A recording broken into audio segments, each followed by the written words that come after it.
श्रीमते रामानुजाय नमः।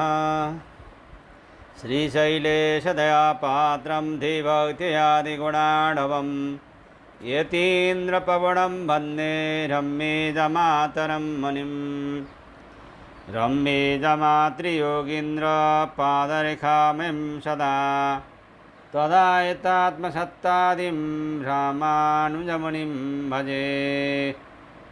लक्ष्मीनाथसमारम्भं नाथयामुनमध्यमाम् अस्मदाचार्यपर्यन्तां वन्दे गुरुपरम्पराम्। श्रीमच्छठारियतिराजकृपावलम्बं सौम्योपयेन्द्रिगगनाद्रिमुनीन्द्रभक्तं वेदान्तयुग्मविशदीकरणप्रवीणं रामानुजं यतिवरं गुरुमाश्रयामः।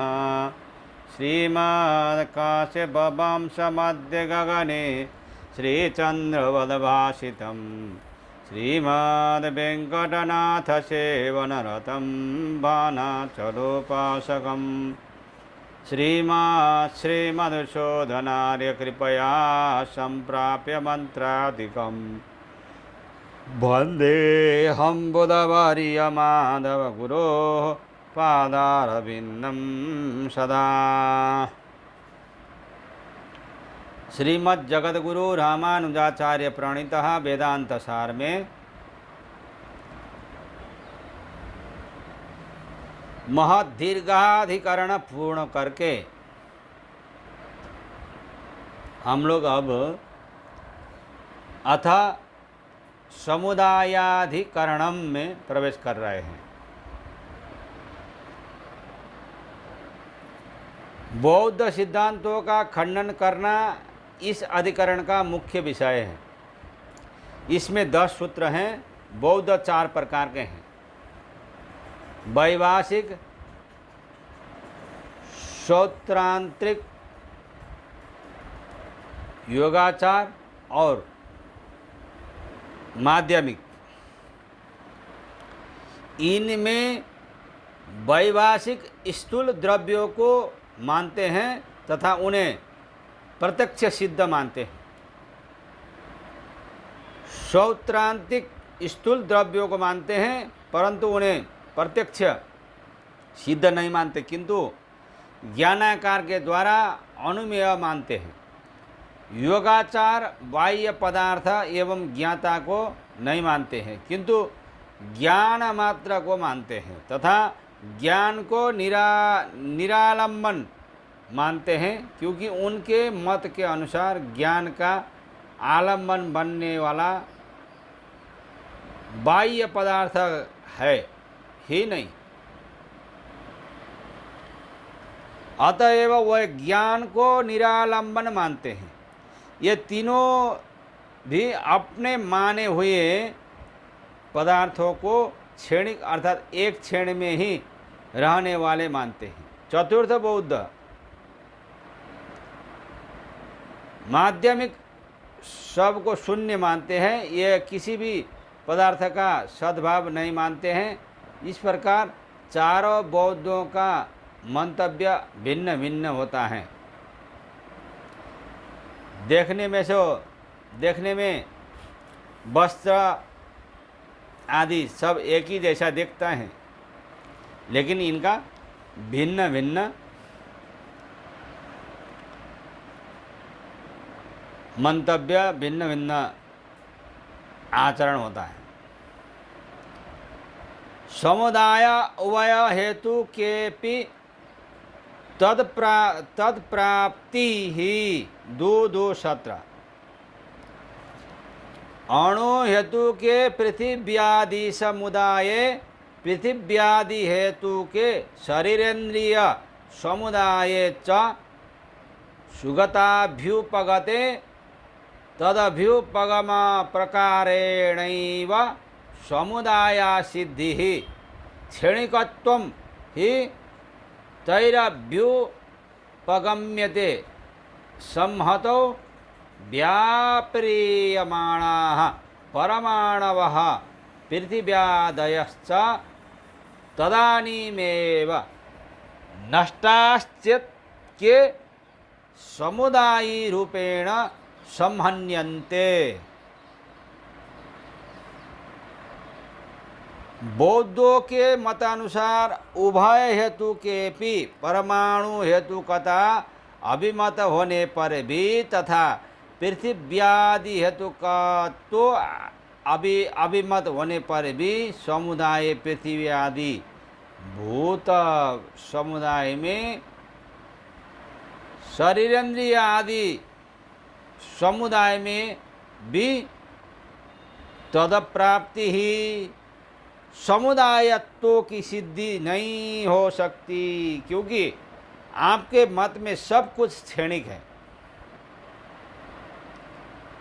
परमाणुओं द्वारा होने वाला पृथ्वी आदि समुदाय तथा पृथ्वी आदि से होने वाला शरीरेंद्रिय आदि रूप समुदाय, इन दोनों प्रकार के कारणों से होने वाले समुदायों में समुदायत्व होना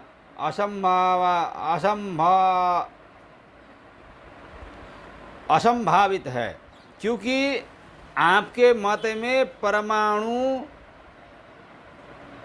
और पृथ्वी आदि क्षणिक है, एक क्षण में नष्ट होते हैं और तत्काल उत्पन्न होते हैं, अतः इनसे समुदाय बन ही नहीं सकता है। इन शैवगत बौद्धों के सिद्धांत में परमाणु क्षणिक है, अर्थात एक ही क्षण रहते हैं, दूसरे क्षणों में नष्ट हो जाते हैं। इनके विषय में यह प्रश्न उठता है कि यह परमाणु एकत्र होने के लिए कब व्यापार करते हैं तथा कब एकत्र होते हैं। यदि एकत्र होने के लिए व्यापार करते समय उसी क्षण में ही नष्ट हो जाते हैं, तो फिर एकत्र कौन होंगे? कौन विज्ञान रूपी आत्मा कब किस विषय का स्पर्श करता है? कौन कब किसे जानता है? कौन कब किस वस्तु को अपनाता है? क्षणिक होने से स्पर्श करने वाला नष्ट हो गया, स्पर्श किया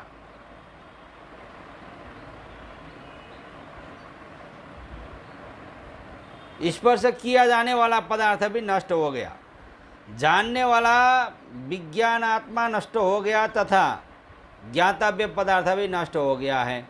दूसरे के द्वारा स्पर्श किए गए पदार्थ को दूसरा कैसे जान सकता है? दूसरे के द्वारा ज्ञात पदार्थ को दूसरा कैसे अपना सकता है? इस तरह क्षणिकत्ववाद में समुदाय रूप में एकत्रित होने वाला कुछ भी नहीं बचता तथा अतः यह असंगत है।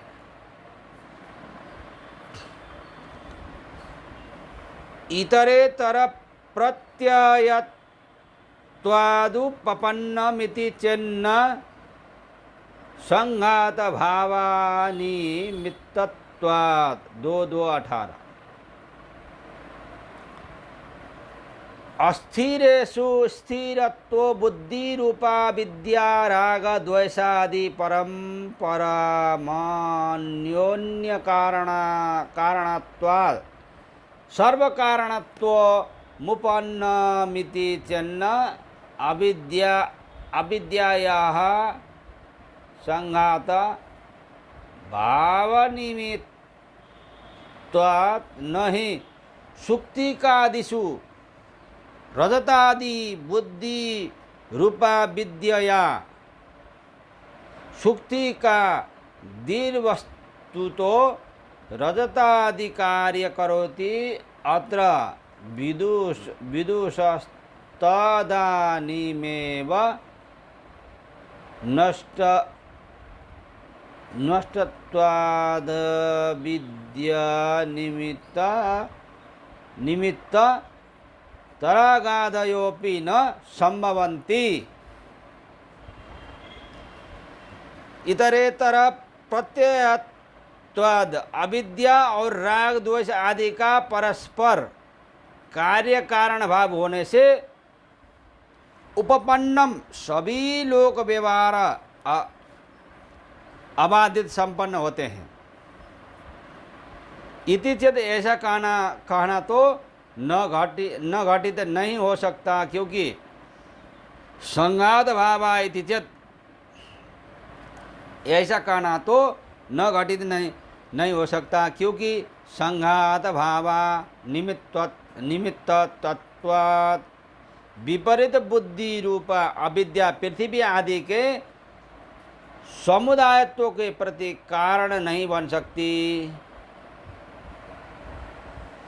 अतः तदप्राप्ति समुदायत्व की सिद्धि नहीं हो सकती।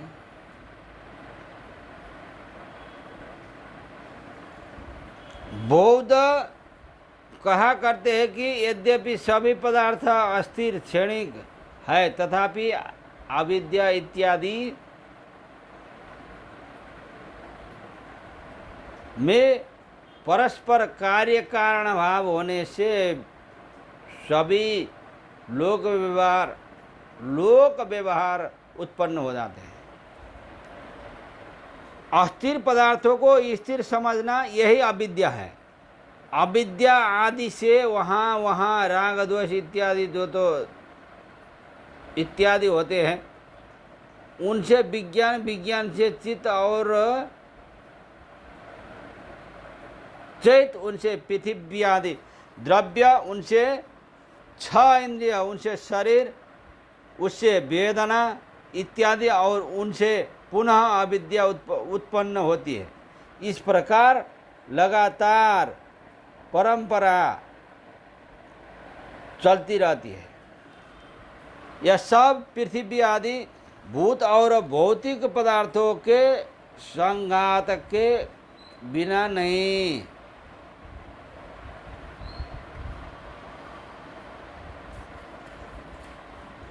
संपन्न होते हैं। अतः इस अनादि सिद्ध कार्य कारण भाव के अनुसार संघात भाव एकत्र होना और लोक व्यवहार इत्यादि संगत हो जाते हैं। यहाँ तक का भाग बौद्धों के प्रदत्त समाधान है।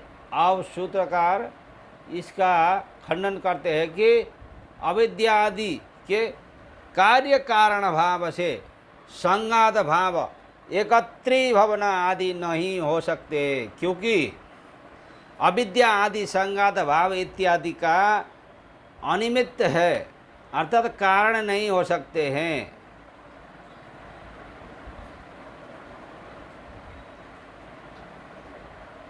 क्षणिक पदार्थों को स्थिर समझना यह विपरीत बुद्धि अविद्या है। यह बात मानी जा सकती है, परंतु इस विपरीत बुद्धि के कारण क्षणिक पदार्थ वास्तव में स्थिर नहीं बन सकता है। इस पदार्थ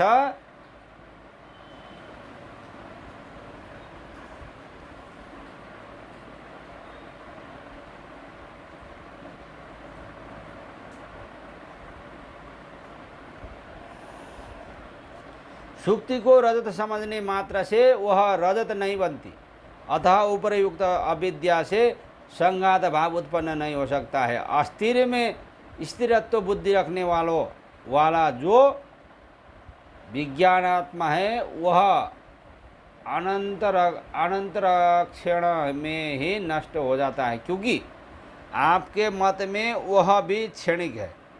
उसके नष्ट होने पर राग और द्वेष इत्यादि किसको होंगे? इससे फलित होता है कि राग द्वेष आदि की परंपरा भी नष्ट घट सकती है, नष्ट हो सकती है। तो इस प्रकार 2-2-18 सूत्र यहीं पर पूरा हो जाता है। जय श्रीमन्नारायण।